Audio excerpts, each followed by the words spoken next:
पलामू को उपराजधानी बनाकर चुनावी वादा निभाएं। जयराम महतो।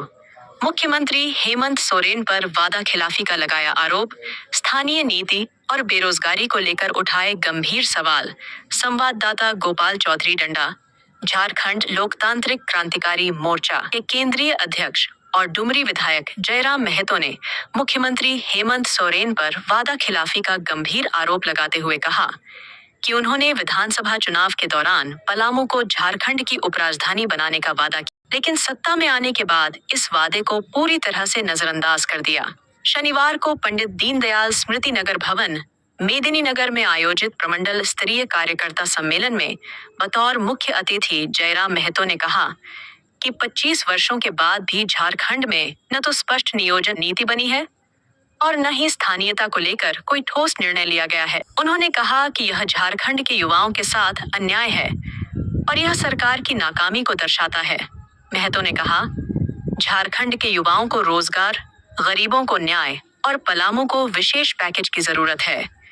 यदि मुख्यमंत्री खुद इस मुद्दे को सुलझा नहीं पा रहे हैं, तो सभी सांसद विधायक मिलकर प्रधानमंत्री से इस विषय पर मार्गदर्शन लें। सम्मेलन में पांकी के पूर्व प्रत्याशी ओमकार नाथ जायसवाल, प्रीति राज, बेबी महतो, उदय मेहता, सिराजुद्दीन अंसारी सहित अन्य नेताओं ने कार्यकर्ताओं का उत्साहवर्धन किया। कार्यक्रम की अध्यक्षता दिलीप मेहता, जिलाध्यक्ष ने की और संचालन प्रभात सिन्हा ने किया। मौके पर गढ़वा जिलाध्यक्ष विकास पासवान, लातेहार जिलाध्यक्ष परमेश्वर गंजू समेत बड़ी संख्या में कार्यकर्ता उपस्थित रहे। जयराम महतो ने अंत में दोहराया कि जब तक झारखंड में ठोस स्थानीय नीति और नियोजन नीति नहीं बनती, तब तक राज्य के युवाओं का भविष्य अधर में ही रहेगा। उन्होंने पलामू के सर्वांगीण विकास के लिए विशेष आर्थिक पैकेज देने की भी मांग दोहराई। वो विभिन्न भाषाओं के लिए धनबाद पुकार में जो भाषाएं बोली जाती है वो शायद गढ़वा पलामू में ना बोली जाती है। गढ़वा पलामू में जो भाषाएं बोली जाती है वो शायद गिरिडीह देवघर में ना बोली जाती हो। तो इसलिए आज तमाम लोकतंत्र के मीडिया हाउस बैठे, आपके माध्यम से मैं सरकार को, क्योंकि मैं सरकार का ही अंग हूँ, हम नहीं मेरा सरकार, क्योंकि हम भी विधानसभा के सदस्य हैं, मैं सरकार को ये संदेश देना चाहूंगा कि भाषा विधि का गठन किया जाए। जिला विभाग के ओरिजिनल लोग हैं वो किस भाषा में बात करते हैं, किस भाषा को समझते हैं, आप प्रखंड वाइज जाके सर्वे करें और जो नियुक्तियां आएंगी, चाहे वो झारखंड संबंधित जेटेक हो या जेएसएससी हो या झारखंड की जो भी नौकरी आएंगी, उनमें उन भाषाओं को उनके प्रखंड और जिला के आधार पे आप मान्यता दें, ये सरकार करेगी।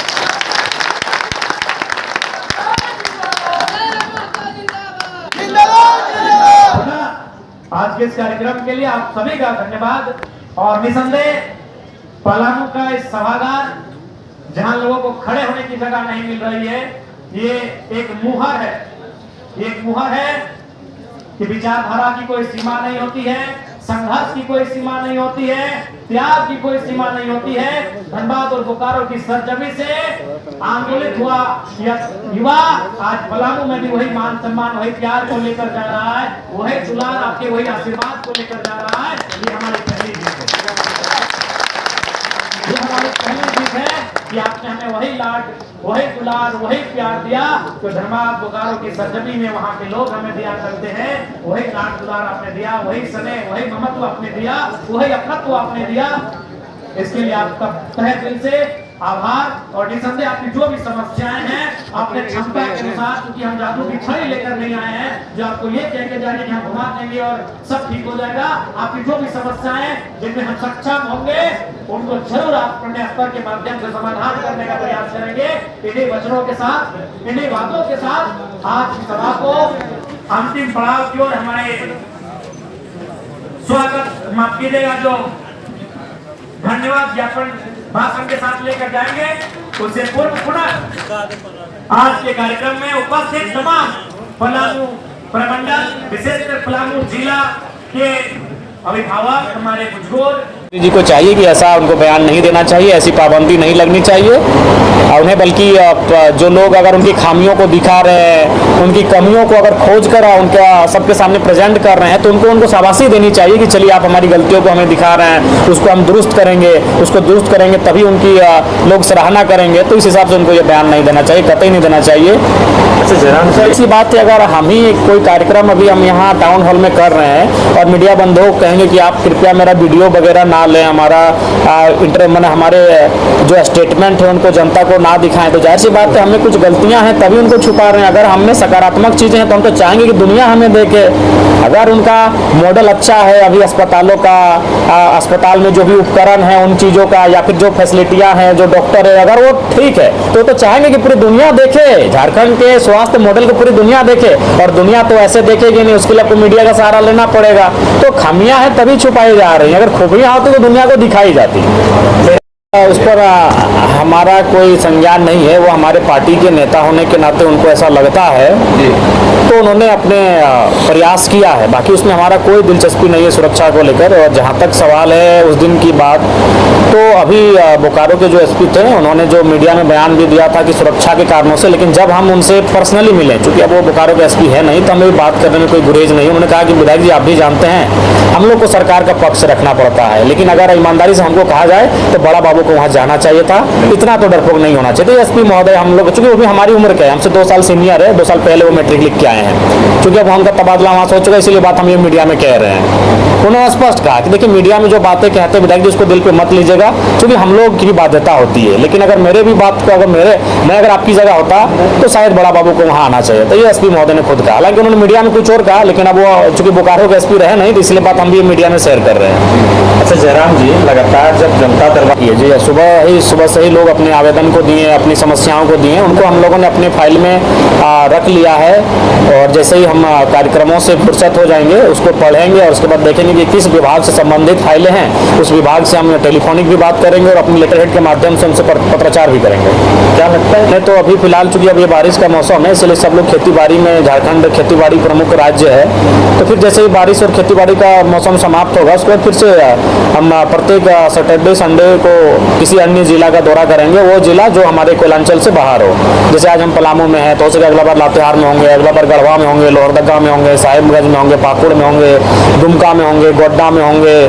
तो इस प्रकार से प्रत्येक संडे को हमारा दौरा रहेगा विभिन्न जिलों में जो कोयलांचल की सीमा से बाहर आते हैं। चूँकि धनबाद, बोकारो, गिरिडीह तो हमारा रोज का आना जाना है, रामगढ़ तक भी हम प्रत्येक दूसरे दिन पहुँच ही जाते हैं, हजारीबाग भी तीसरा चौथा दिन हम पहुँच ही जाते हैं। तो इसके बाहर जो जिले हैं उन पर प्रत्येक सप्ताह हमारा एक विजिट होगा, वहाँ के कार्यकर्ताओं से मिलेंगे, वहाँ के लोगों की समस्याओं से रूबरू होंगे और अपना सार्थक प्रयास करेंगे। झारखंड विधानसभा की तरफ से आप जब तक नहीं होगा तब तक आप झारखंड को एक विकसित राज्य के रूप में नहीं ला सकते हैं। यहाँ नीति नियम स्पष्ट नहीं होने के कारण, उन नीति नियमों का अनुपालन नहीं करने के कारण आज ये राज्य 25 वर्षों में कम से कम तो टॉप 5 में आना चाहिए। जिस प्रकार से इस राज्य के पास सुविधाएं हैं, चाहे खनिज हो, चाहे अन्य जो सेक्टर हैं, जिस प्रकार से हमारे राज्य को प्रकृति ने विश्व के मानचित्र में एक अमिट स्थान दिया है, उस हिसाब से इन 25 सालों में अगर झारखंड नेतृत्व का नियत के साथ अगर कोई चलाता तो टॉप 5 में जरूर होता। मैं टॉप 1 का दावा नहीं कर रहा हूं, लेकिन टॉप 5 में हमारा राज्य जरूर होता, क्योंकि इतने प्रचुर मात्रा में मिनरल्स हमारे पास है, इतना धनी राज्य है कि हमारा राज्य टॉप 5 में होता। लेकिन एक विजनरी लीडर नहीं होने के कारण, एक दिशा में इस राज्य के नेतृत्व को नहीं ले जाने के कारण आज हम लोग किसी इंडेक्स में टॉप 22 में आते हैं, किसी में 24 में आते हैं, किसी में 18 में आते हैं, किसी में 19 में आते हैं। आपके अपने टेनर गढ़वा में खुल गया है यूथ स्पोर्ट्स एकेडमी, जहां सिखाई जाती हैं karate, self defence, wushu, judo, मुक्केबाजी, athletics, martial arts, skating, yoga, gymnastic, तलवारबाजी, तीरंदाजी, डांस और बहुत कुछ। यहाँ तक कि बंदूक चलाना और नान चाकू की ट्रेनिंग भी। बेटी बचाओ, बेटी पढ़ाओ, बेटी खिलाओ, बेटियों को बनाइए आत्मनिर्भर और निडर।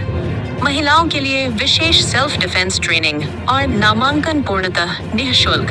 संपर्क करें 8709243854 8789296689।